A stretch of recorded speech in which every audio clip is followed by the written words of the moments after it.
the Luncheon Society. I am on pins and needles, Bob. I'm not sure I'm quite as confident as you are. I've been immersed in the Trump voter for a while. My most recent book was a deep dive into who exactly voted for Trump and why, using this swing county in Northeast Pennsylvania, where Wilkes-Barre is, Northeast Pennsylvania. And it was a traditionally Democratic county that hadn't voted Republican since Bush Sr. in 1988, but surged for Trump in 2016. And he compiled such a margin in that one county that it was 60% of his victory margin for the state of Pennsylvania. And so I like probably most of the country was shocked that a candidate as unusual as Trump won. I wanted to see, interview these people in depth and profile about a dozen of them after interviewing 100 who represented, I thought, different parts of the Trump constituency. And for me, it was an exercise in escaping my bubble in Boston and listening, really. And I tried to let them speak. They felt forgotten, in Trump's phrase. The drill, largely ignored by the elites on both coasts. Loved Trump for his bluntness, his political incorrectness, and they felt that gave them license to let loose with their real feelings in many respects.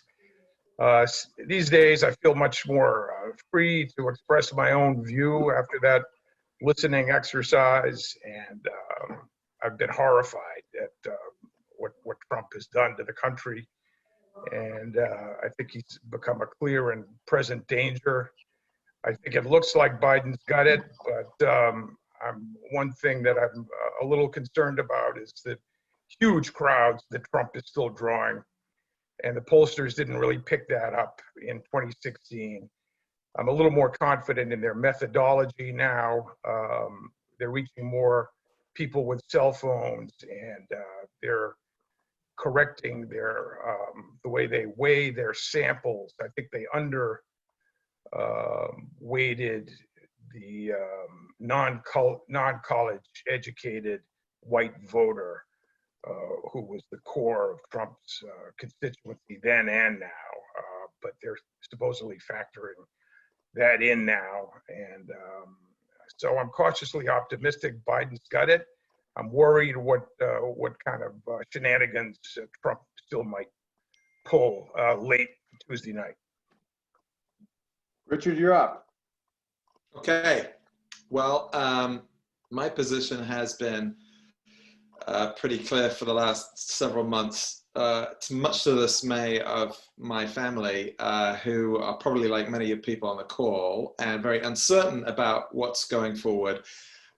I think that this election is actually incredibly stable and quite traditional. Although things are obviously different this year and everything's been blown up and people are voting in different ways, this race has been stable since July. You know, the 538 average is about 8-9 points now, and in July it was 8-9 points in favor of Biden. Those trends have been the same through state by state polls, and we've got 100 million people or so who've already voted. So last minute shocks, last minute developments, even with the wild swings of the president getting COVID and the disastrous stuff around the debates, the race has stayed stable. We can talk about why that is. I mean, I think the key factors involved are the pandemic and the recession. Recession clearly being the most devastating argument, I think, to Trump's strongest card, which has always been the economy. But, you know, his mismanagement of the pandemic and then, of course, getting sick himself was a devastating blow, but only underscored what people already thought. you know, to come back to some comparisons, the first race that I covered in any detail, which was a year or more on the road every day, was 2000. Is this 2000 again, right? Could we see the similar sort of dispute? Well, I mean, for a start, let me just preface every question, even the rhetorical ones, by saying anything is possible. But the chances of it being probable are really small. And here's why it's not going to be 2000. Because there are too many states in play. It's not going to come down to one state where the margin of victory is smaller than the margin of error in terms of 500 votes. The battlefield is way too big. Joe Biden can get to 270 votes in the Electoral College without Florida being decided, without Ohio being decided. All he needs to do is hold on to the upper Midwest states that Hillary Clinton narrowly lost. So Wisconsin, Michigan, take Pennsylvania as well. Those three states decided the last election by 10,000, 20,000 votes in each state. Takes those three states, and all the state polls have been incredibly consistent there. And he takes Arizona, which again, polls suggest is likely to happen. Take those four states, you don't need Ohio, you don't need Florida. He's at 290 just by holding the Clinton states and taking those. So, and that's assuming there are no other surprises like, you know, North Carolina, Georgia, Texas, say what you like. So what does it look like? Is it 2000? Not really. Could be 2008. You know, Obama's victory was 7-8 points. This is averaging a 7-8 point race. It doesn't look like 2012, doesn't look like 2016 for sure. So 2016 is the obvious point of comparison, just to be completely granular, right? What's going to happen? 2016 is obviously the baseline for everything. The assumption is the polls were wrong because it was an unexpected result. Well, for a start, the national polls were actually correct. It was a 2-3 point race. That was the margin of victory for Hillary Clinton. What we had never seen before was someone lose the national popular vote by 2-3 points and still win in the Electoral College. Trump's margin of defeat in the national popular vote was the same as John Kerry's in 2004. And the Electoral College result was obviously wildly different. So then you look at it and say, okay, if the polls were not wrong on that sort of macro level, they were wrong on the state level to some degree. But could Trump afford to lose anything from 2016 and still win the presidency? And quite clearly the answer is no. He squeaked it through by 10, 20,000 votes in a handful of states. He could not afford to lose anything at all. I don't think there is a single person in this country, even a diehard Trump voter, who thinks that Trump is in the same position or better than he was 4 years ago electorally. So if you think he's lost anything at all, then this election is tilted pretty decisively away from him. And then you're into the land of legal shenanigans and disputes. If this is like 2008, and these margins hold up, and this battleground is so large, then there just aren't enough lawyers out there to contest these things. You just cannot fight this many fronts on this kind of number of votes. We're already seeing, you know, talk about the poll watchers coming in, the voter intimidation happening at all of these voting places. And Trump can't even staff this thing. They can't find enough people to do it. Too many people have voted. There are too many locations which are in play. It's something I've learned. It's a statement of the obvious, but it is so true. Once you travel on any of these elections for any length of time, this is an enormous country.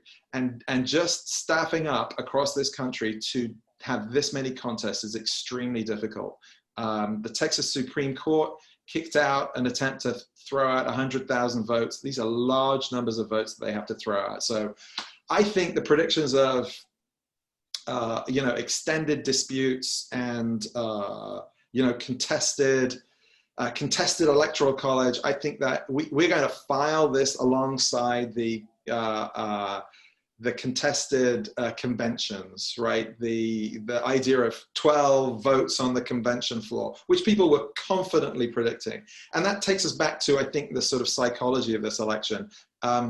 when I was a young reporter at the Financial Times, a very old and fat reporter showed us a chart. He said it was a nominal chart, right, of the stock market. And it kind of goes up and it comes down and it goes up and it comes down. And it's sort of jagged line going up. And he would say to us, so what do you think happens next on this line? And we'd all go, well, it's going to go up, right? I mean, this is a line that goes up. And he would point out, you have no idea. Just because it seems to follow that pattern, you don't know. You don't know anything at all in terms of predicting this stuff, just because of your past experience. I think the danger we all have is that we feel that this election, this current election, is somehow going to follow the pattern of the last one. We were disappointed or shocked or upset last time, so it's got to happen again. Ask the guys in Las Vegas how that works out. What happens next is a factor of the circumstances of this election, not of the last one. So I will pause there because I could go on forever. How's that, Bob?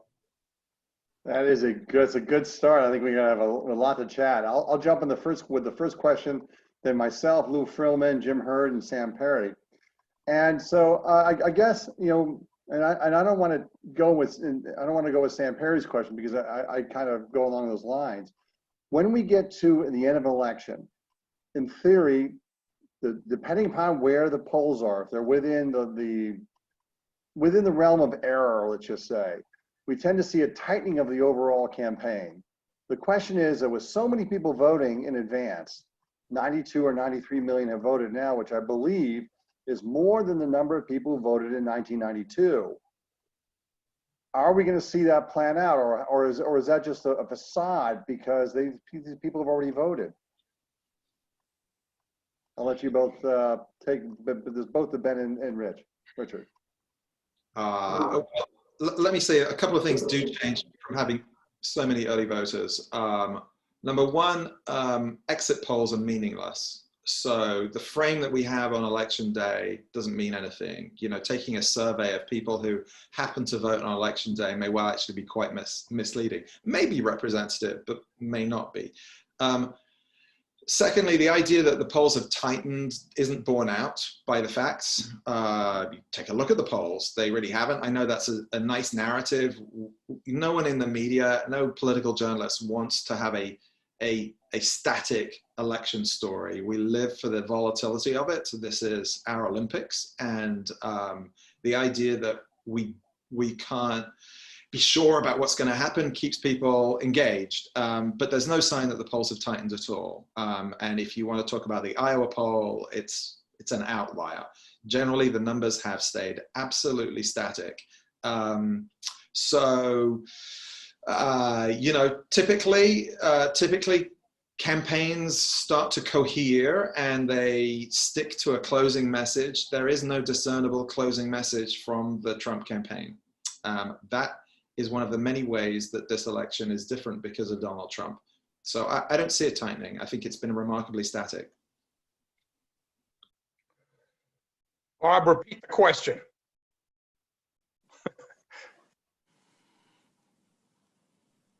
You're on mute.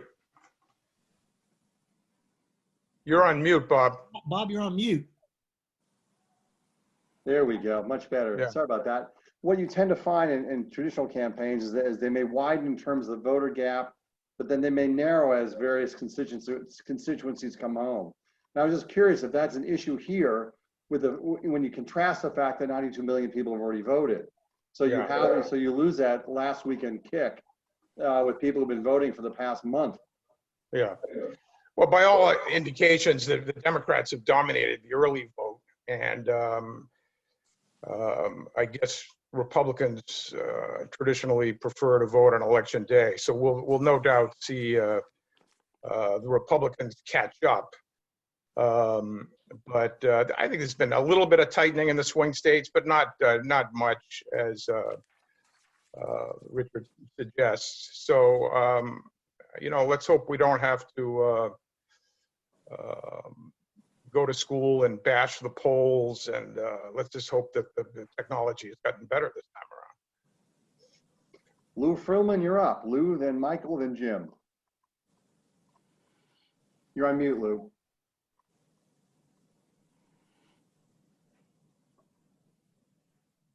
There you go. There you go. I Perfect. think that's it, right? The information I got this morning is that of 18 states that have been early voting, 7 of those states are over 55% of the total, and several of them are approaching 80 to 90% of the total expected vote. Mr. Wolffe, I think that your point on the dispersion is exactly right. I had the same conversation yesterday. If we get down where we're in a corner on one state, that's a problem, but it appears that we are in deep and positive play on a multiplicity of the battleground states. I mean, you know them, we all know them. Is there anything in terms of strategy that you see either isn't being done or that you would have done differently going into tomorrow? That's a great question. Is there anything I would have done differently? You know, Joe Biden is well, I assume you're talking about the Biden campaign, not the Trump campaign, because pretty much everything I've done. Very good, yes. I've done everything differently about the Trump campaign. Joe Biden is a known figure, I think, and you know, say what you like about the Trump campaign, and I've said most of it, but they really tried to shape perceptions of Joe Biden and singularly failed. For all sorts of reasons, but mostly I think because Joe Biden has been around so long, he's an open book.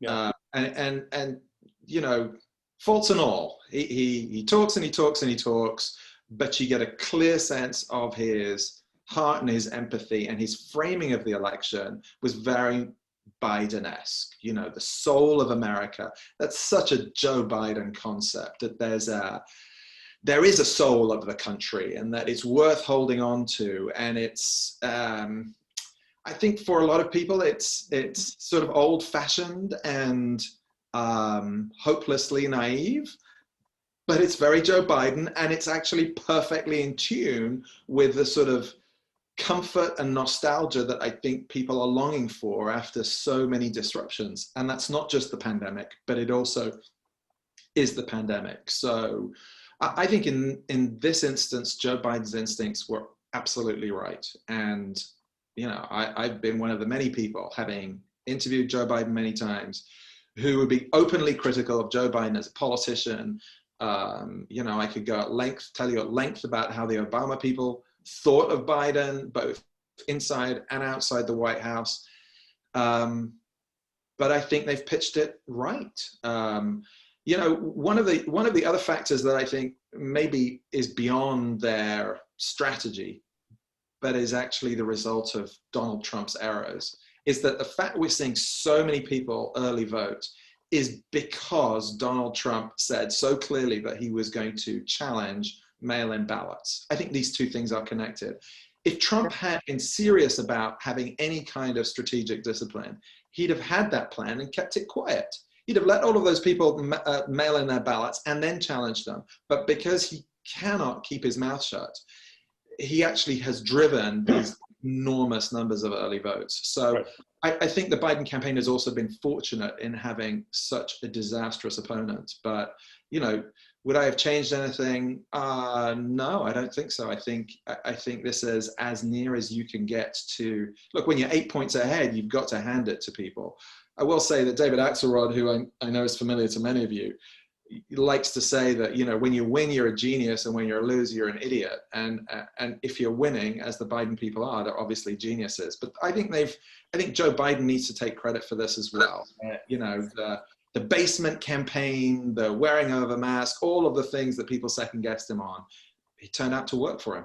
It worked. I think Biden has run a very disciplined campaign, and he's easily, the pandemic has allowed him to easily weather the basement charge from Trump that he's hiding. He looks responsible, And I think most importantly, he's got the right message. He's running a campaign of unity at a time when Trump is plainly dividing the country, and people are tired of that. He's appealing to our better angels. Bob? Yeah. Well, I'll add one last thing. While I really believe in the old saying that the Lord helps those who help themselves, I'll skip by that and say, Father Mike, you might want to close us with a prayer no matter what we believe in. I think we're all on the right side of that. Thank you. But before we go to Michael Werner, the question is, between the two of you, I mean, before the Nevada caucus going into South Carolina and Super Tuesday, I mean, Joe Biden in 3 days, I mean, the old joke was, Jesus Christ came back in 3 days, Joey Biden came back in 4. This guy had no money, he had no organization, he had no nothing. And this campaign was on life support, yet it managed to rebound. What was the why behind the what? And now I'll go to Michael. But I think Go ahead, Bob. is this a question for Yeah, us? yeah. Yeah. A question Well, for you. I think he owes Jim Clyburn perhaps Yeah. his nomination in North Carolina. That was I'm sorry, South Carolina.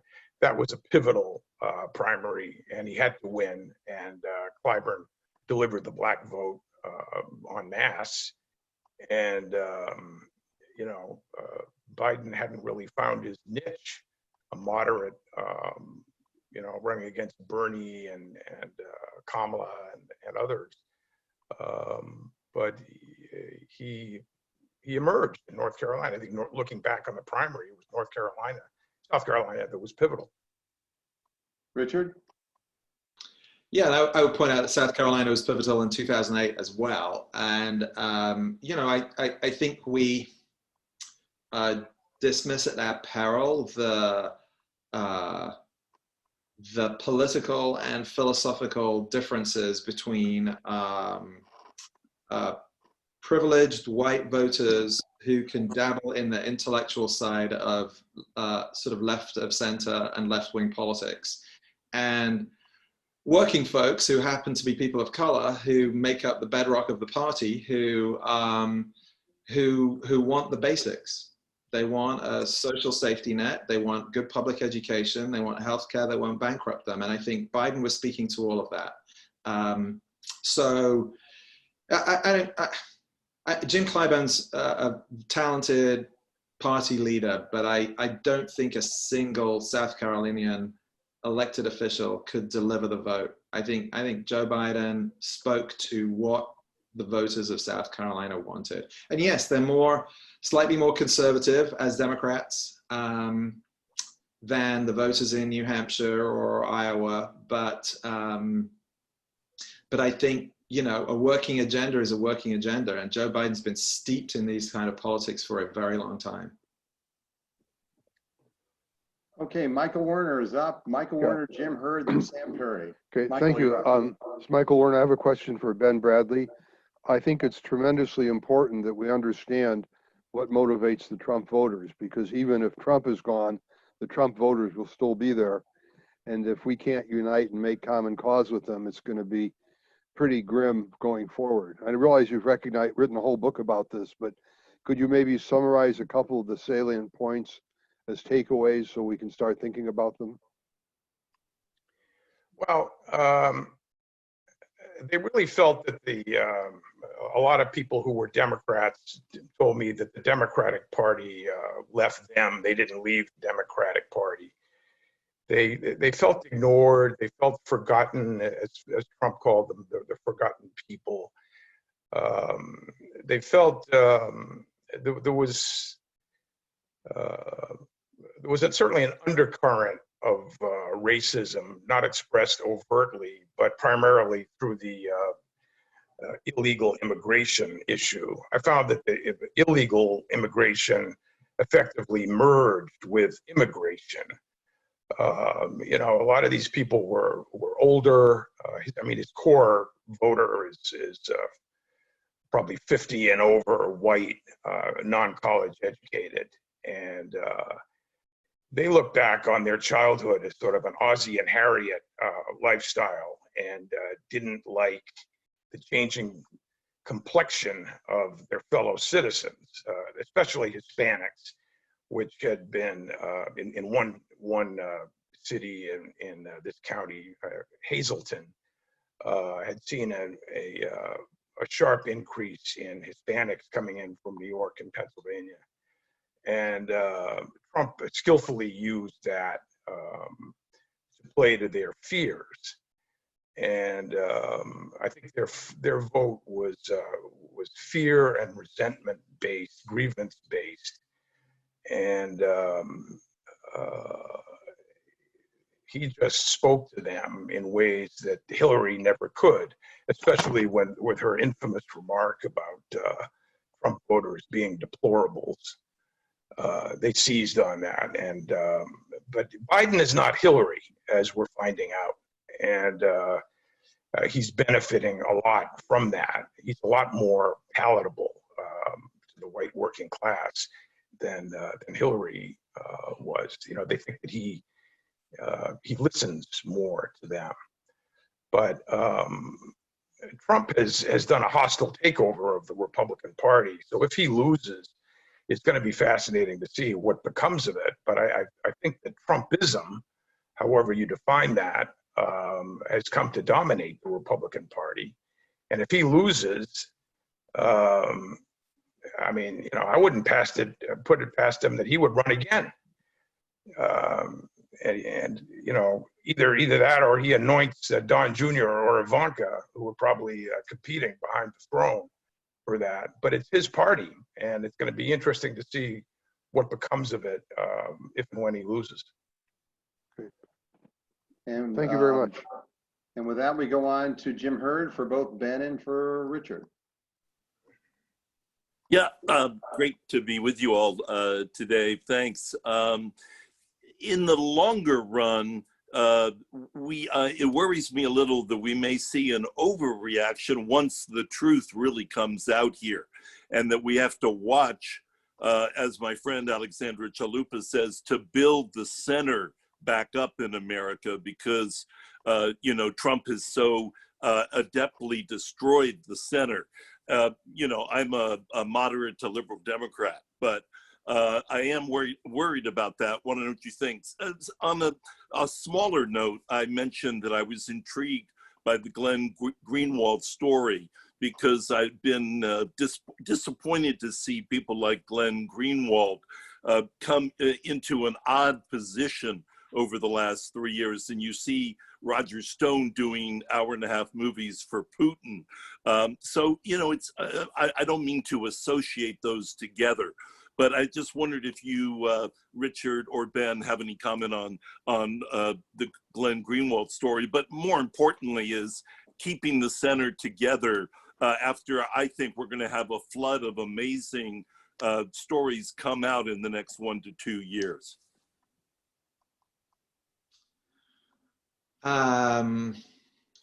Yes, I think that Trumpism outlasts Trump.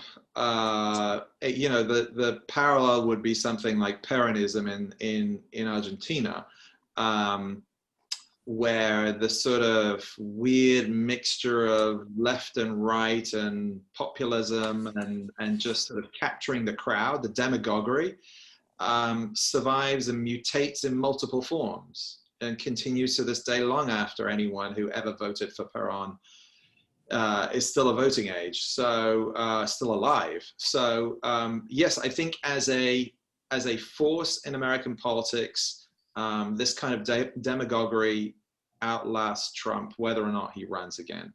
And I have my own doubts about that.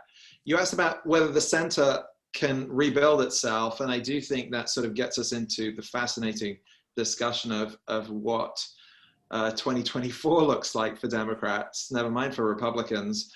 I think the idea that there won't be a massive dispute is, I mean, it's obviously early days since we haven't even got through this election, but let's do this anyway. I think there will be a massive political dispute in 2024 if, as expected, Joe Biden does not run for a second term.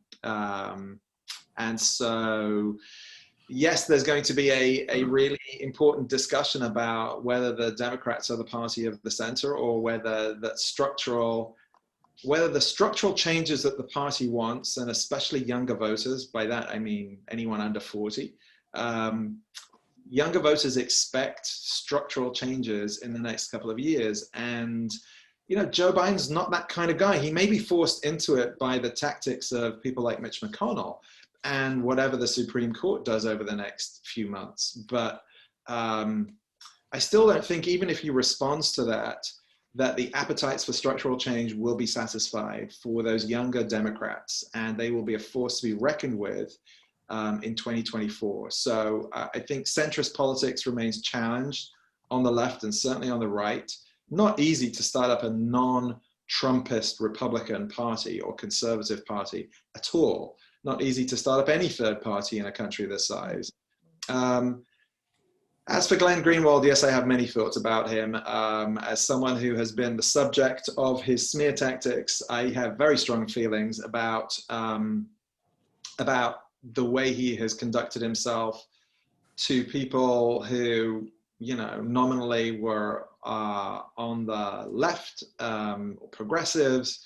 His slide into the sewer of Republican disinformation is for me a disqualifying set of behaviors and writings. And so, look, if he wants to be the token progressive on Fox News, then he can join, who was the guy? Alan Holmes, wasn't it? Combs. Who was the guy who was Alan Combs, yeah. Alan Combs, right. Combs. He can take that role and enjoy it and get rich on it. I think he's really thoroughly discredited himself, but I think he did that many years ago too. Ben, your thoughts? Well, Jim, I don't know much about the Glenn Greenwald situation, other than he claimed he was censored, and I don't know that much about it. On the when you were talking about an overreaction when things come out, you mean more? I assume you mean more evidence of wrongdoing by Trump? Yes. Yeah. Yes. Well, you know, he's going to have to. One of the reasons he wants to be reelected is to avoid the courtroom. Right. And he'll find himself maybe in court, but that's going to be a very tricky balancing act for Biden, and how his Justice Department comes at them, and that's Definitely very dicey terrain. So I think you'll have to be careful there. Okay, we go on to Sam Perry, Alex, Nancy, then Alex Evans. Sam, you have the floor. I don't think I sent you something written, but I don't think I have a floor otherwise. Okay, then we'll move on to Nancy, Alex, and Father Mike. Hi, everybody. It's great to be here. I really have two questions. The first is, I'm hearing about how states like Pennsylvania might, the Republican legislature might, in fact, let's say Biden wins Pennsylvania, but the Republican legislature sends Trump electors, either in competition or instead of the electors voted in effect by the people. How likely is that to happen? How many states might that happen in? So that's my first question. Second question is, why did Trump move his victory celebration from the hotel to the White House? Ben, you want to, Ben or Richard, who wants to tackle that? I'll give it a shot. On I think the Republican legislature scenario is remote, especially, I mean, given all the variables of how this goes. If Biden picks off, Arizona, North Carolina, Nevada early on, as perhaps Richard suggested earlier, whatever happens in Pennsylvania and these other states that don't begin to count their mail-in vote until after the election becomes less relevant. so if Biden essentially has it convincingly, which looks like is going to happen, I don't think that the Republican legislature scenario of appointing different electors is going to matter that much.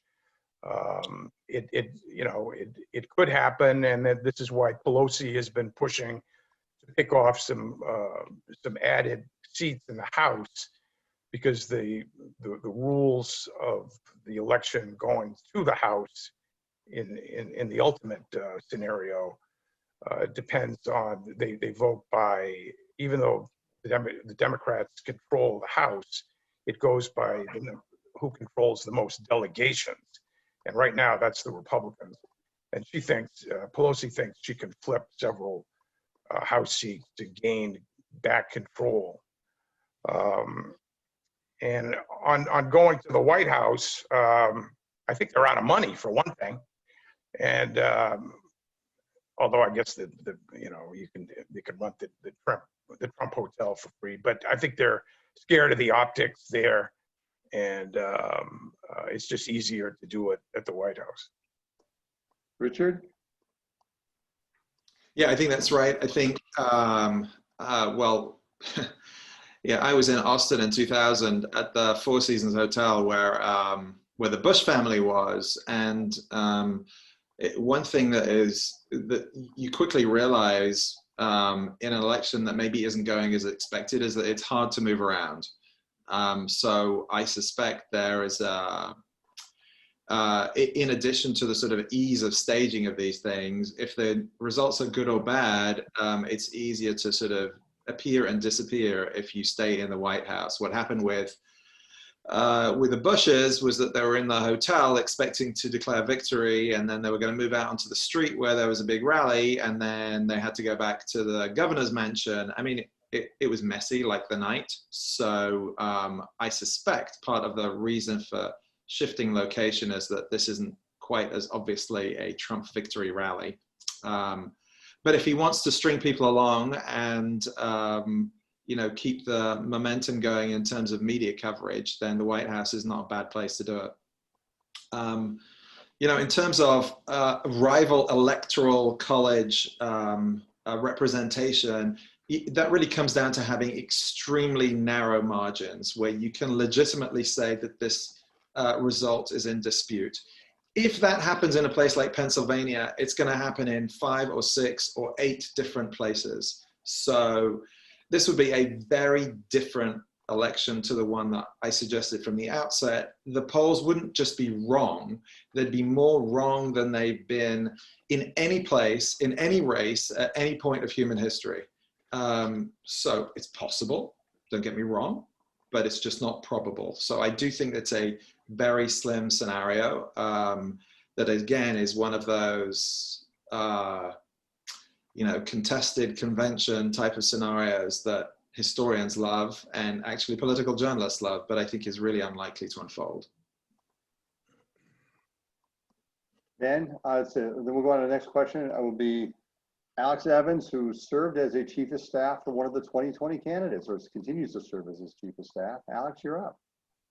Well, I think technically it was a 2019 candidate. Ah, so. yes.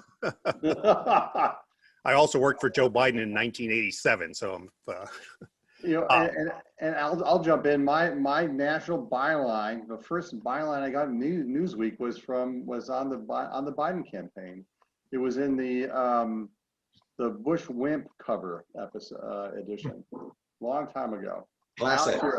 Yeah, I don't know that I can pose this as a question, but I'm not even going to try. So I worked as a pollster for 35 years. In 2016, the challenge was representing non-college educated voters sufficiently. They were effectively underweighted by just enough, particularly in those swing states. The challenge in October of 2020 is getting the ratio of already voted to going to vote. This is not something that a lot of the pollsters have a lot of experience with. We do in California. This has been going on for some time.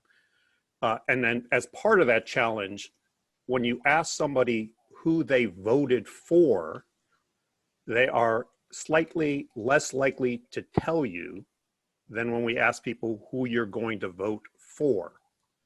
So what you see, and I think the Iowa poll may be a good example of the problem, is among those who have already voted, about 13% were neither Trump or Biden, and they had the already voted at 51% of the electorate. I did my own analysis of it, and I think the already voted maybe should have been as high as 58.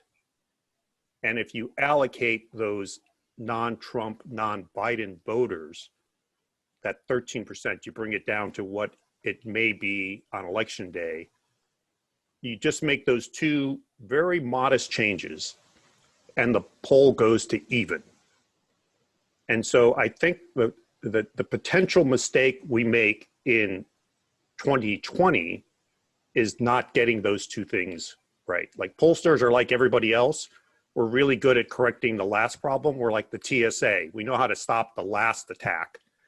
So again, I apologize. I don't know how to make this into a question. Yeah, well, I'll ask you a question then. If the people who have already voted, you're suggesting are not being properly reflected in the current polls. So how does that affect the accuracy of the polls you've seen? Yeah, so in the Iowa one, I think it underestimated. Besides Iowa.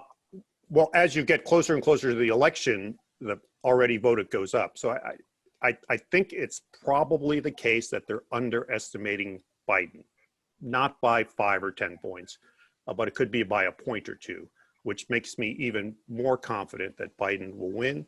But this is where we could go wrong, and because it is a place where we could go wrong, I'm not 100% confident that my projection of the way they got it wrong is right.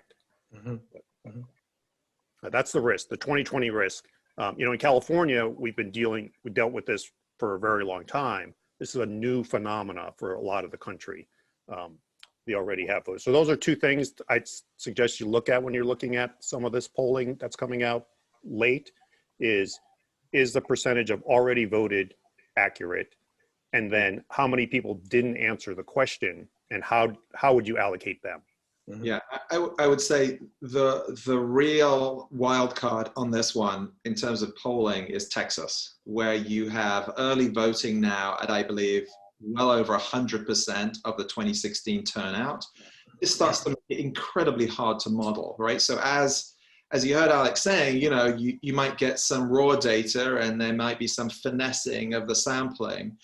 How do you know how to finesse it? What does the Texas electorate look like? Because clearly you have large numbers of people, and we can see this from the data, who didn't vote last time, didn't vote in primaries. There are obviously party affiliations that you can track, but that's a really imprecise measure in terms of how they're likely to vote. So just giant numbers of people voting that are really hard to model. And I think that's where these numbers could look really screwy. I mean, we're assuming that Texas is tied right now. It may be, but it may be the margin of error, plus or minus 3 or 4, could be 8 points either way.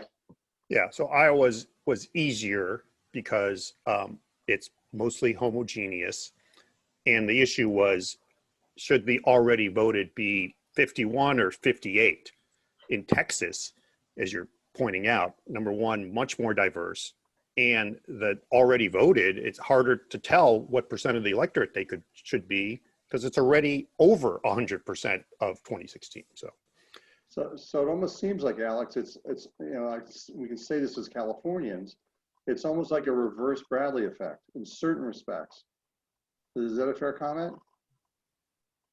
Yeah, so the Bradlee effect refers to the fact that Tom Bradlee was ahead of Deukmejian, and when they finally ended up counting all the absentees, what did he run against? George Deukmejian won, right. Long Beach. Right. So what we could find here is that the absentees will help the Democrat, which is a new phenomena for a lot of us. So thank you.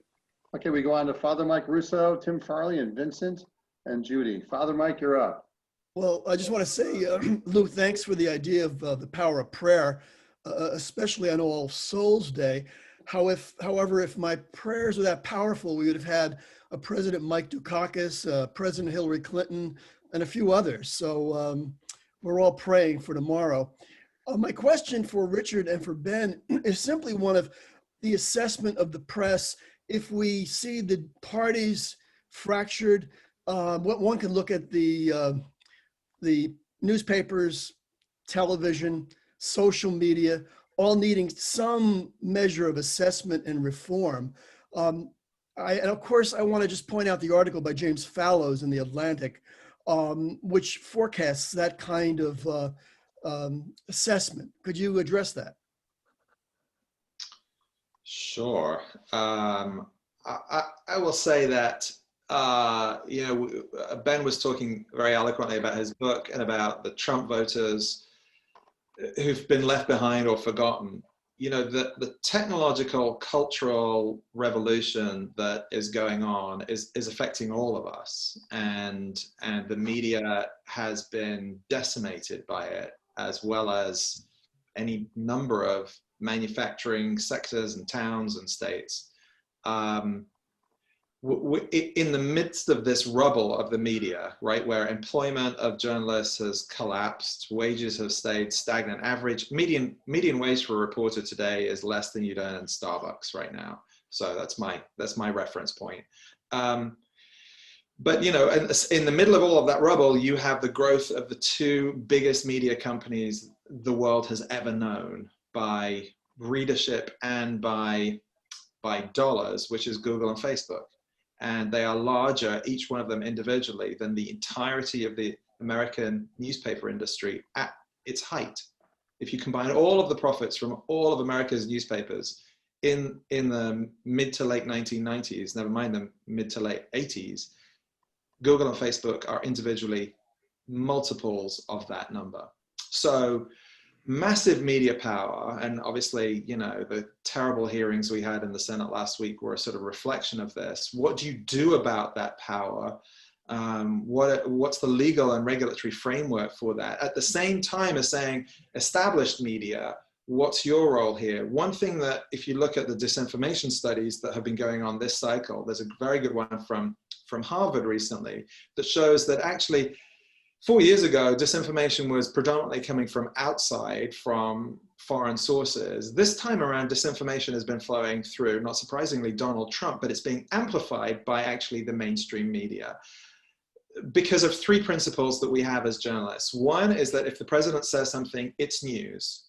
Two, if something is outrageous, it's also news. So when the president says something outrageous, it's double news. And three, a fear of a fear of seeming unbalanced or biased. So those three factors have proved remarkably effective for Donald Trump to spread disinformation, most typically and most actually criminally, I would argue, and I think it's not really in dispute in the law, but to undermine faith in the elections itself and how you vote. That's actually technically a federal crime.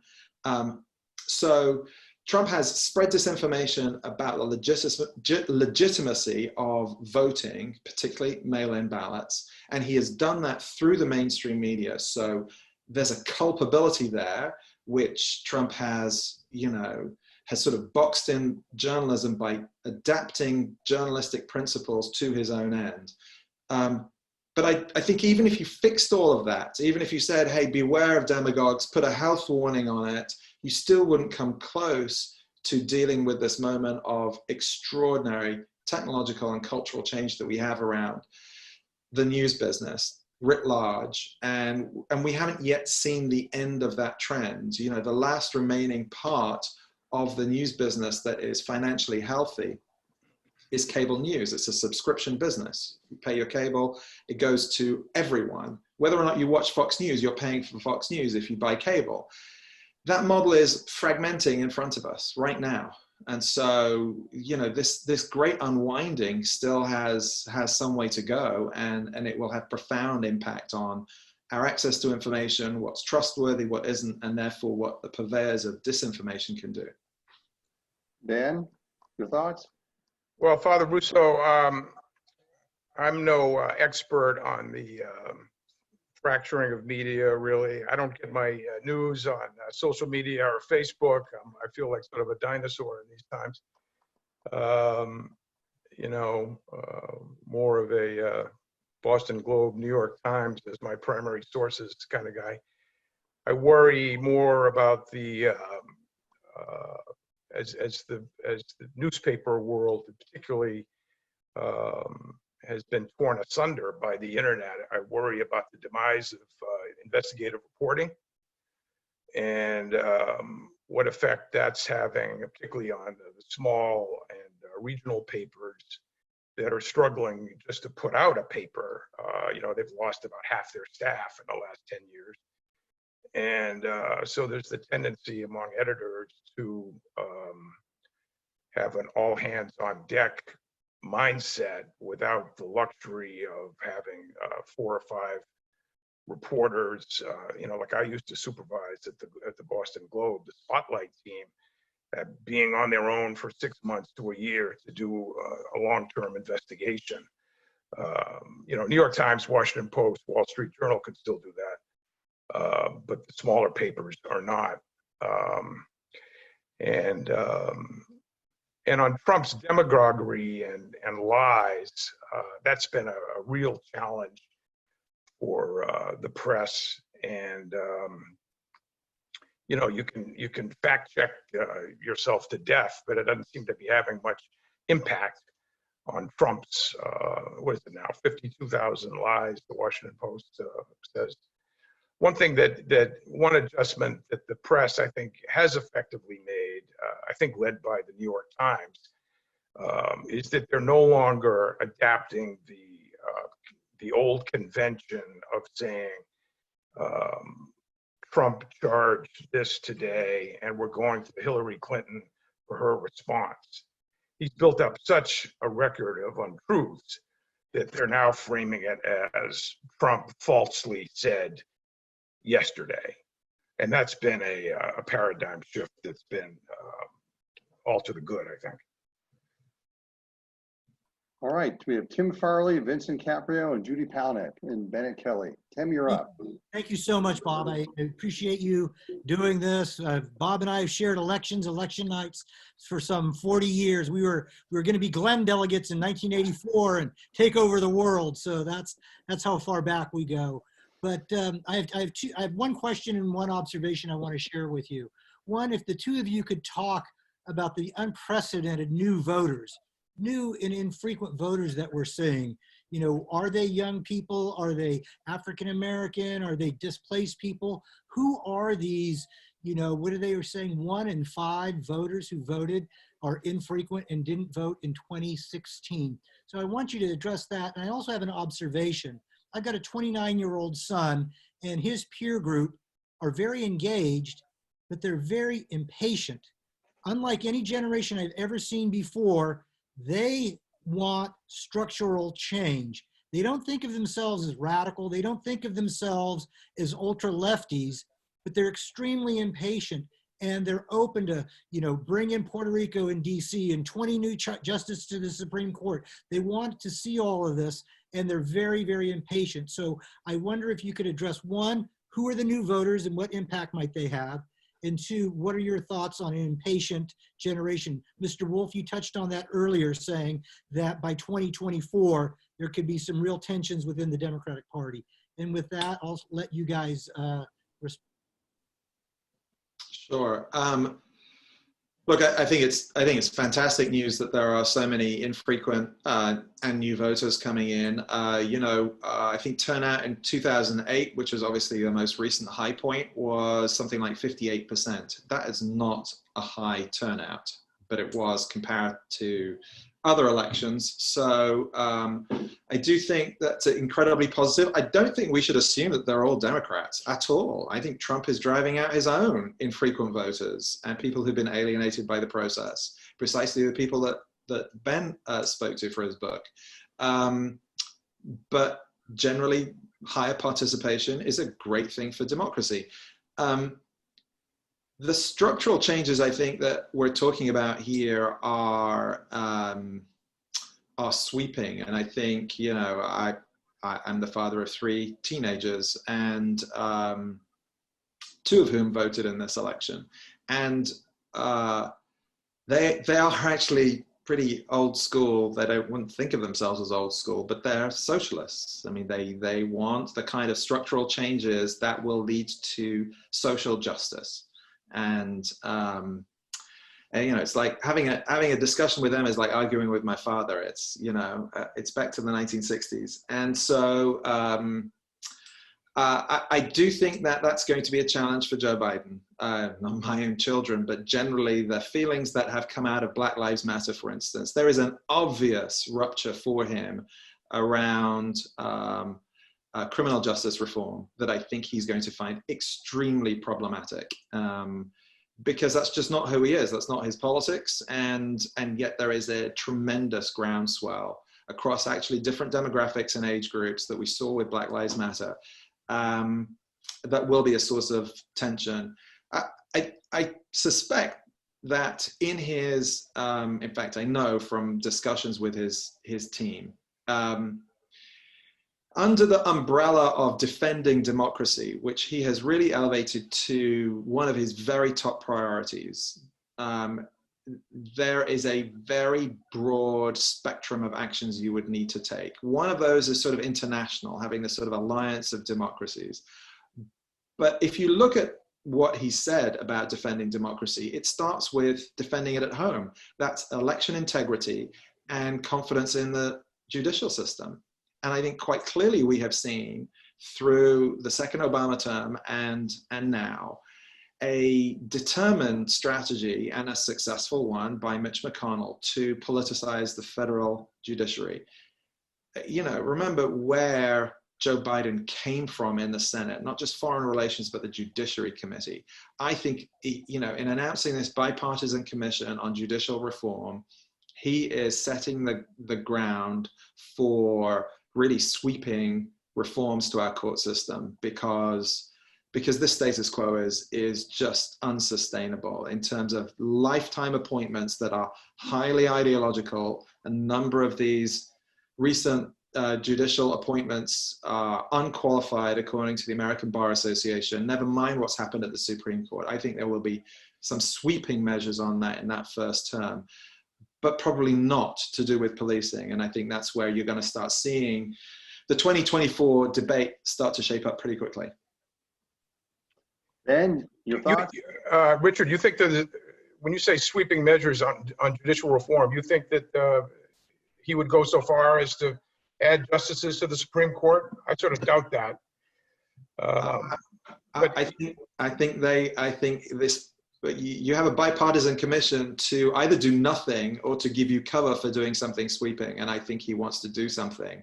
I think you could make a legitimate case, even for an institutionalist like Joe Biden, to say there were 2 justices that were stolen here. The number of Supreme Court justices is supposed to relate to the number of federal circuits, judicial circuits, and there's an argument to expand it. And you'd still have a conservative-leaning court. But I think the more sweeping reform would be to end all lifetime appointments and to start. Yeah, I think that my guess is that he would stop short of adding justices to the Supreme Court, because I think Biden in his gut doesn't want to do that for the obvious reason that if the Republicans get in next, they would add 2 or 3. And it would become a vicious circle. I think what he'll do is eliminate the filibuster and maybe do DC statehood. And we'll see. Tim, I've forgotten, well, I think your original question was the source of the new voters. I think they're mostly young and minority, and driven by the various outrages of Trump. And you know, Trump has his base that are still fanatical. I mean, it's a cult, really, is what it is now. You remember his famous line in the campaign: about I could shoot somebody on Fifth Avenue. That's really how it is. And I stay in touch with my core group of Trump voters and in Pennsylvania, and there is nothing that this guy could do. And they're now called Fifth Avenue Republicans. Wow. There's nothing that he could do that they wouldn't vote for him. I'm in touch with one who emails me every day, the latest Fox News or Breitbart, and she's trying to convert me, and I try to send her some, whatever, a New York Times story, which she'll quickly dismiss as liberal propaganda. And it's a big divide still out there, and Biden's unity message is going to be tested for all it's worth. If I can just conclude a little bit on this, Mr. Bradlee, you talked about maybe putting term limits on court justices and what have you. You know that in the Catholic Church, the cardinals can't participate in a pontifical conclave if they're over 80. And with Pope Francis's recent appointment of new cardinals, you're seeing that the College of Cardinals is actually more liberal than the United States Supreme Court. Who knew that we would see that? Well, it was Richard who talked about term limits, so I'll let him address that one. Yeah, I mean, even if Ben is right and he doesn't want to add Supreme Court justice seats, I think there's a good argument for ending lifetime appointments, allowing people to be renominated. I don't just mean to the Supreme Court, but if you take the heat out of the Supreme Court nomination process by having more regular nominations, then I think you would have the democratization of the Supreme Court, rather than having this sort of lottery by natural death. So I think there's a good argument for that. Otherwise, look, the rulings we're already seeing from some of these justices, even the Kavanaugh opinion came out the other day, littered with inaccuracies. I think you could see what's coming if you're the Biden president and you want climate change legislation. You're going to press for DC statehood. He's already said he would. Puerto Rico is voting in this election on a referendum for whether it should join the union. I mean, these things are going to be very hard to ignore if you're Joe Biden, and could be instantly overturned by the Supreme Court. I just don't think that's sustainable. With that, Vincent Caprio, Judy Palnick, and Bennett Kelly. Vincent, you're up. You're on mute, Vincent. Now you have no picture. Still, there you go. Yeah, Ben, I loved your book. I'm a second generation Italian American. I'm highly educated. I know the people from Hazleton that you talk about. Some of them are my relatives. Every political campaign is based on us versus them. I learned that from many of the people on this call, like Richard, and people like Chris Matthews, reading all the books. Donald Trump provided a platform of hate and ignorance. I hate to admit that my relatives are haters and are ignorant, but they are. And they've turned on me even. And, the problem is hate and ignorance is not going away with Joe Biden getting elected. The only way it's going to go away is to have people my age and people above that are haters and ignorant to die. So I know that sounds horrible, but pretty tough. No, but I can admit it. And it took a lot of courage for Ben to go talk to these people, because they hate him and they hate Richard Wolffe. They hate anyone that's in a lead. So Trump, this has been going on a long time. I mean, the people that support Trump didn't get the Archie Bunker joke. Like, my relatives that loved Archie Bunker didn't understand what Norman Lear was doing. They loved him. And if you go back and watch Archie Bunker, it's the same dialogue as Donald Trump. Yeah. It's the same dialogue. And I'll just give you one example. When President Trump made the observation about doctors ripping you off. Yeah. You and the elite media, because you're not racist or haters, don't understand that that's a code. Like my relatives have been saying that for years. Oh, those blankety doctors are ripping us off. They're all rich. Those blanks. I can't even say this on the call, but that's what Trump people are like. They've been alienated for so long at this franchise. He just took them all together. And everything he says is it's code. And a lot of us on the call don't even know that. You know, I have friends that are intellectuals who grew up the right way. And I've asked them, did you ever hear anyone in your family say the N-word? No, they've never heard anybody in their family say the N-word. Well, I hate to say it, but Trump supporters, they heard the N-word growing up, and they heard their parents use the N-word. Yeah. This is really a big. So the question is to Ben and Richard, do you think he's going to pass the torch to somebody? Earlier, somebody you did mention, he might not go away. I don't know. I think one of the things that part of Trump's appeal was just the way he talked and how I heard this again and again. How politically incorrect he was. He's probably the first candidate who's used the F word or four-letter words from the stage, and they love that. They love that because they think that we live in have to walk on eggshells all the time. Because he's one of us. He's one of us, right? And what that did was sort of liberate them to be more open about prejudices, which in polite society had to remain unspoken. Right. And I think that was one of the key parts of his appeal. What he said the other day about the doctors getting more money was ridiculous on its face from the COVID. But I think one of the things he was trying to do there was to minimize the impact of COVID by suggesting that,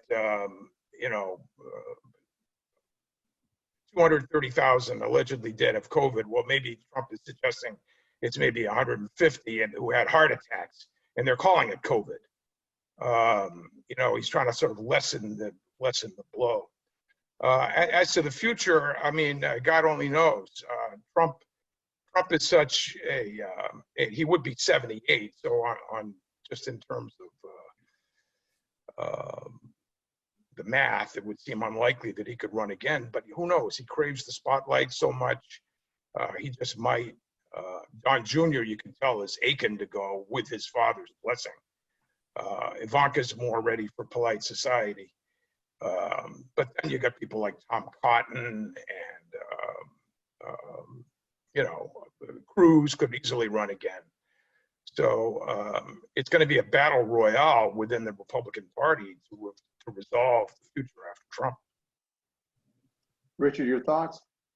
Yeah. Well, for a start, don't be fooled by my accent. I mean, I grew up in a big industrial town called Birmingham, England, and so I'm very familiar. I'm very familiar with the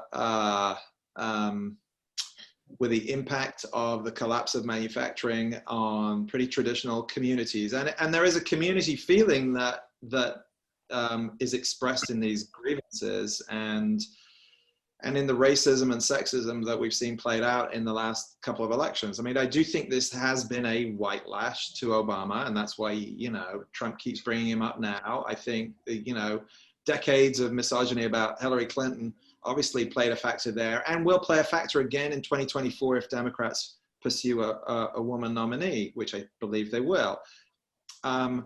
A lot of that is very ugly, but I understand the closing of ranks that comes from economic hardship and the sense of community that is built up as a result. It's a toxic one, and I don't think that it shows any survivability, as you pointed out, through the younger generation, where attitudes are really different across the board, across geographies, and across social class. That's not to say that racism will die out. It won't.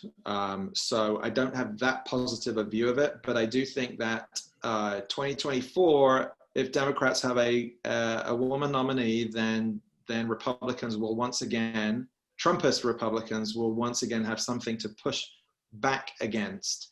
And, you know, the question is it any woman? Or was it something specific about Hillary Clinton and decades of smears and slurs against her that congealed at that point? And I don't think we can pull it apart, to be honest, at this point. I don't think Trump himself will run again. Age is a factor. Making money is a factor. Avoiding prison and litigation is another factor. But the playbook is there, and the playbook is there in a way that, look, he didn't invent it. This is the classic extreme right neo-fascist playbook, which is to say, you're not to blame for your suffering and your hardship. The man is to blame. And behind the man, there are these dark forces. They're corrupt, they're evil, they're foreign, they're Jewish, the immigrant who's challenging you for a job. That person's to blame. That's not a new thing. That has been around for not just this century and the last century, but literally centuries and centuries. And look, Alexander Hamilton wrote about the danger of demagogues in Federalist 1.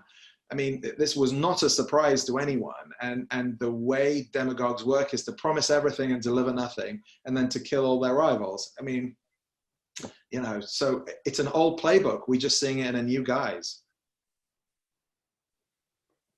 Okay, so we have about 15 more minutes left, and then we got about 4 people. I think we can get all, and we'll have a fun end, which I haven't planned. So Judy Palnick, William Vick, Lisa Englert, and Roger Kaplan will get the last piece of the pie. Judy, you're up. Judy, have we lost you? We might have. Judy Palnick, you're up. You're on mute, dear. You're still on mute. There you go. I'm still muted? Okay. You're fine. All right. I Now. kept hitting unmute. Sorry. I'll keep it quick because I know there's a lot of people, although, and I did come late. I've been calling, texting, whatever, especially to Pennsylvania. And I've been thinking a lot about the last time Ben, when he had his luncheon, where he said, oh, these people, they're never going to change their mind. And some of the stuff that the people send me back or that they say is so insane that, you know, I broke script and I wrote back insane things back and forth. And apparently that person was offended, and which I thought, you know, so I got thrown off texting because I wasn't saying nice thing. I wasn't doing the Biden script of like not saying something really insane or trying to, convince these idiots. So just a sort of ironic story. But my question is that really, once they've done all this propaganda, now we've got all this, they're chasing down cars, they're walking in streets. We've got all these threats, which is what I felt that all these people were telling me. I mean, in the closeness of a potential election, I mean, and counting those votes after to get every vote counted. I mean, where do you see this really like ending? I mean, where are these people coming after people like me? Are they going to be, I just don't know how legitimate this is really going to be, because I don't know that we're going to have that number that's so huge. So how do you see it? How do you see this actually really playing out? Ben, you want to grab that first, Ben, then Richard? Well, I think the institutions will hold. I don't think Trump can, especially if it's a decisive win, he can't credibly claim voter fraud. And if, this whole scenario of lasting beyond January 20th is crazy. I mean, the Joint Chiefs of Staff or the Secret Service will frog march him out of the office if necessary. And I think even Mitch McConnell would say enough is enough, and do wow, really? And well, he is. Even McConnell has said there'll be a peaceful transition of power. But I think if worse comes to worse, even he and John Cornyn and some of the other Republicans would do what the senators in back in Nixon era did, and just go over and say the jig is up. So I'm optimistic on that score. That's close. But what if it's decisive? What if it's close? Mm-hmm. Well, yeah. Well, and let me just say that even in a decisive victory, which is obviously what I've been outlining for this discussion,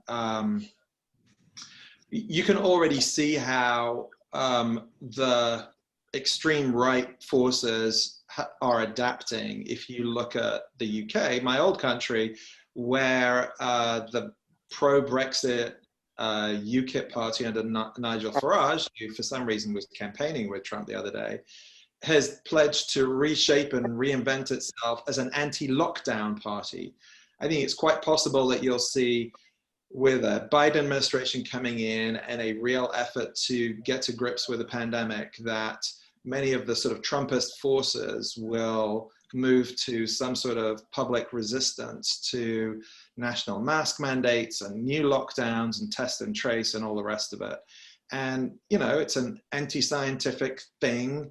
But most of all, it will be like the Tea Party in 2009. So, that was a decisive win for Obama. The Democrats swept through Congress, and that didn't stop a very vocal, active sort of backlash to that result. I think we're going to see something very similar, because the economy will still be struggling, the pandemic will still be with us, and in spite of the result, a number of people, a very vocal minority, will feel extremely aggrieved and will take to the streets. Wow. Next we go to William Vick, who I think may or may not be on the call. If that's the case, the ball then would go to Lisa Engler. Lisa, you're up here. I just had a question regarding Wall Street, and I was reading how Wall Street was backing Biden, and I'm being like conflicting views. If Wall Street, with Trump's tax cuts, why would Wall Street be backing Biden? And I see Nancy's response, because Biden's predictable, and I get that. But with if you're following the stocks, and with Trump, they're up and up. Why wouldn't Wall Street want to keep him in? I think it is certainty. Wall Street doesn't like the roller coaster of Trump. Okay. They might profit more in the short term, and the market has done well with Trump, but there have also been big dips, huge dips, and I think they crave certainty more than anything else, and they could work with Biden, they feel. Richard? Yeah, I agree. I mean, of course, having been a Financial Times reporter, I'll tell you that there is no single market. There's no single voice of the market. Generally, markets like growing economies, and while the pandemic's with us and we're doing such a bad job of managing it, then the economy struggles. So that would be one larger, broader trend, even beyond taxes.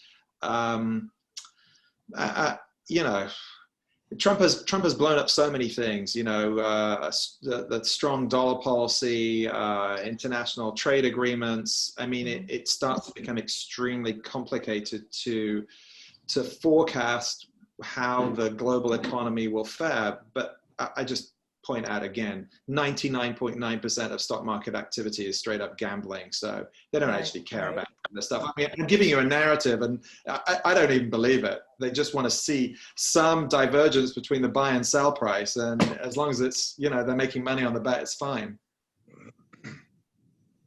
Ben? Ben, did you already comment? I answered that one first. Okay. Then we go to Roger, and then we'll wrap it up with a final thought. Roger, you're up. Well, I mean, mine might be the fatal thought. What if, and I'm believe me, I'm not, I preface this by saying I'm not one of the, Chicken Little types about this, but what if Trump wins? What happens to America? Well, it's true. We haven't even considered that, have we? In this scenario, it's going to be hard, man. If he wins, it's going to be tough sledding. And yeah, I mean, Richard talked about people coming to the streets from the right. They'd be coming to the streets from the left, I think. And in what might make the Black Lives Matter and the George Floyd protests look tame. Yeah, I agree, and of course, what we saw in Black Lives Matter was that, especially led by the Trump administration, excessive use of force is not just tolerated, but actually Encouraged. orchestrated. Right. So very ugly in the short term, I think, extremely damaging to American democracy and integrity through the longer term, probably fatal to America's position and reputation in the world. I mean, I think there is a legitimate discussion among Biden's national security team about how long it will take to even repair the damage from the last 4 years. So 8 years internationally of this stuff, and I think America's ability to advocate for liberal democracy actually stops. And I don't think it's dramatic to say that it would stop for the foreseeable future, for our lifetimes. Not to say that America can't reinvent itself at some point, but the example of Trump's undermining of democracy will be thrown back at America for a very long time if the American voter does not repudiate him and Trumpism in this election. So what does that do? Look, I think domestically it would be extremely hard to see a continuing path for immigration. They've already talked about banning asylum, but I think what would be even non-asylum immigration would be severely curtailed. Yeah, I think it would be. I had to write a piece for The Guardian 4 years ago in case Trump won, and I wrote it, and I had to take the rest of the day off, and it was just such an exhausting and depressing experience. And this was, I don't know, a week out. And on election night, they said to me, "Yeah, you actually don't need to do anything else. That piece that you wrote was spot on." And at that point, I think I continued drinking extremely heavily. So I'm hoping, nobody's asked me to write that piece this year. So either they've got someone else to write it, or even my wise editors at The Guardian don't believe that's likely. You have to really worry about the continued undermining of the rule of law, and Trump continuing to treat the Justice Department as his own personal law firm, and suggesting the prosecution who's political enemies. Even today, he said Biden ought to be arrested. I mean, it's unbelievable. So before we go, we're going to have a little fun here. And we did this before. We started, I think, when we had the Ted Sorensen lunch many years ago. We did this, and there's a story in this that's actually quite good. There are a few people. Anthony was there. But the question is this, and I'll go around. I've got the board here. Who was the first presidential candidate you voted for? Tim Farley. And what year?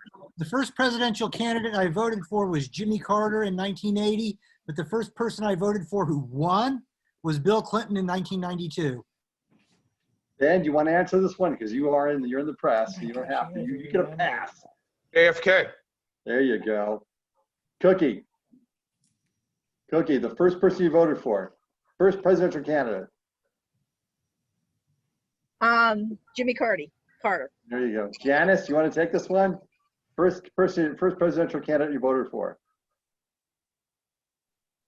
You're on mute. I don't remember. Oh, Arlen, I don't remember. It might have been. Huh? Adley. Adley, there you go. Richard, you are a citizen now. Yeah, well, I became a citizen. So I'm a new American. I became a citizen in 2010. So 12 was my first presidential, and you'd be shocked to know that that was Barack Obama. Bobby Wasserman, you're up. Jimmy Carter, 1980. Scott DeVries. Jimmy Carter, 76. Leslie. Greg has taken off. Now, also too, this is I should point out that Leslie, who was the first? Now, this is I'll ask you both because it's tricky. Because your father was Chick Hack, Republican senator from Nevada, but then you became a very big John Kerry supporter and fundraiser. Who was the first guy you voted for? First presidential candidate? Ronald Reagan. But Kerry was the first one I worked for. So there's the difference. Hey, Bob. Down. Bob. Yeah. Hey, Bob, I got a correction. I'm old, but not old enough to have voted for JFK. It was 72, George McCarthy. Yeah. Greg Helmer, first one you voted, first presidential candidate. Walter Mondale. Oh, Candace, you're up. I'm with Ben, George McGovern, 72. Judy Palnick. You're on mute, darling. We'll come back to you. Rick Mallory, the first presidential candidate you voted for. And we'll come back to you. There you go, Judy. Michael Dukakis. There you go. That's right, because you're from up north. Right, Mike I Turner. moved down here right just before that. That's right. Oh, Lyndon Johnson in 1964, but my heart was with Gene McCarthy.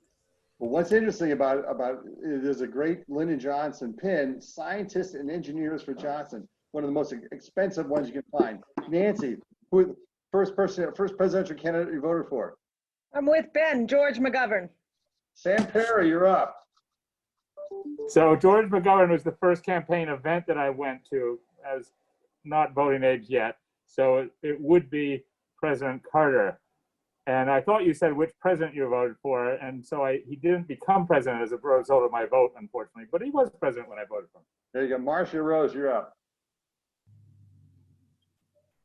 1976, Jimmy Carter. But as a kid, I had a bicycle all the way with LBJ on the stick. There you go. Lisa, from the town of Greece, my hometown. Carter in 80. And Vincent's got his Jimmy Carter book up. 1976, and this is a fabulous book. Great. And thank you. My pleasure. Thank you. Thank you. Anthony, you're up. Who's the first? You're on mute. There you go. I'm old enough to have voted for JFK. There you go. Taylor Mallory. Obama 2012. Oh, Roger Kaplan. Oh boy, Ronald Reagan 84, but that was a different world. I'll take a Don't worry. Well, you certainly weren't alone. A lot of others voted for him too. Yeah. Sydney, who's your first presidential candidate? I think Humphrey, if not McGovern. I voted for a lot of losers. Ben, you're up. 2000 Al Gore when I was a student with Father Russo at St. Mary's. There you go. John Callis. Ronald Reagan in 1980, but then about 2 years later, I changed my registration from Republican to Independent. Carla, who was the first president you voted for? First presidential candidate. She's on mute. Eric. I voted for Bill Clinton because I had just become a citizen the year before. There you go. Eric.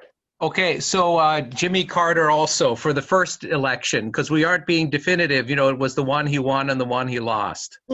There you go. Dominic. John Anderson.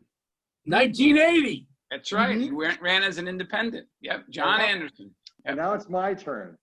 I was a Teddy Kennedy guy in 1980, and I voted for Anderson. That was a mistake. I've gone to communion and confession, and now this is the great story. I mean, and the woman is absolutely one of the most wonderful women you'll ever see. Her name is Gillian Sorensen, and she was with us. And she had a remarkable career with the UN. And she joined us. She came with her husband, obviously Ted Sorensen, who wrote a fantastic autobiography, fantastic memoirs. When you consider the fact he had gone through an ocular stroke and was essentially blind when he was writing it. So we're going around the table and she's becoming more and more nervous. So I thought, well, we'll pop over to her. And so here she is, you know, Gillian Sorensen, married to Ted Sorensen, that very much part of the Kennedy legacy. Who, you know, he was there, you know, Sorensen was in the room with John Kennedy. They're in the room with Bobby Kennedy, helpful to Ted Kennedy. And she said, well, it was 1960. And she goes, you got to remember, I came from a Republican family. And Ted starts laughing because he knows the answer. She voted for Nixon. I thought,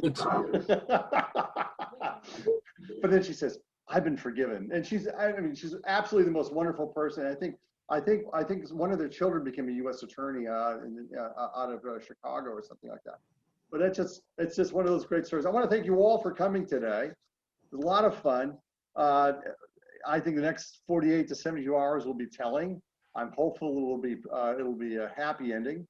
And I wish you all the best and stay safe. And again, we have one coming up on the 12th with John Callis, and these always are great. And I'd love to tell the story, and I'll tell it again. John will tell me to shut up. When John was, when he ran both Spirit and Opportunity, the rovers would text his cell phone to demonstrate where they'd been. I've saw this. It was actually cool. And after that, it will be Alicia Stryker, and we're going to have a bunch of cool poets around the table. That'll be fun. It'll be something completely different, and she's great. And she joins us because she's Joyce Carol's one of her best friends, and at the same time, Jerry Stryker, Jerry Stryker is probably one of the best astrophysicists around. So when we have the science luncheons, we usually have Jerry there as well. So I want to thank you all for coming. Thank you very much to Ben and Richard. I'll be sending the book plates out to you very probably today, if not tomorrow. And we'll go from there. Thank you, everybody, for coming. Bob. Thank you, Bob. Thank you, Bob. Thanks to Ben and Richard, the A team for Bob. Well done. Hey.